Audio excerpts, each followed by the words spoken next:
दीक्षा की आवश्यकता क्यों है। श्री ठाकुर जी से एक भक्त ने पूछा कि दीक्षा की आवश्यकता क्यों है। श्री ठाकुर जी ने कहा कि यदि कोई व्यक्ति बिना कुछ भी किए सुकेंद्रित रखने का प्रयास करता है तो उसकी जटिलताएं सुस्त और आलसी हो जाती हैं। परंतु यदि एक व्यक्ति एकाग्रचित हो जाए, सुकेंद्रित हो जाए, तो वह जागृत, सक्रिय और सार्थक हो जाता है और व्यक्तित्व का विकास होता है।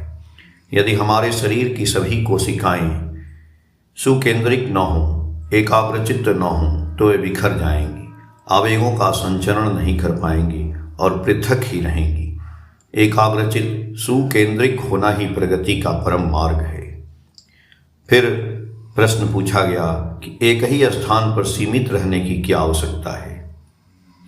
श्री ठाकुर जी ने कहा कि मुझे ठीक से पता नहीं चलेगा कि कहाँ से कितना लेना है और कितना देना है। यदि पृथ्वी सूर्य के साथ केंद्रित न होती तो वह टुकड़ों में टूट जाती। यदि ग्रह कहीं स्थिर न होते तो उनका अस्तित्व न रह पाता।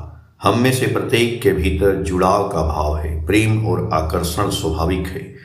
यदि बीज और अंडाणु के बीच आकर्षण न हो तो गर्भाधान नहीं होता है, व्यक्ति का जन्म नहीं होता।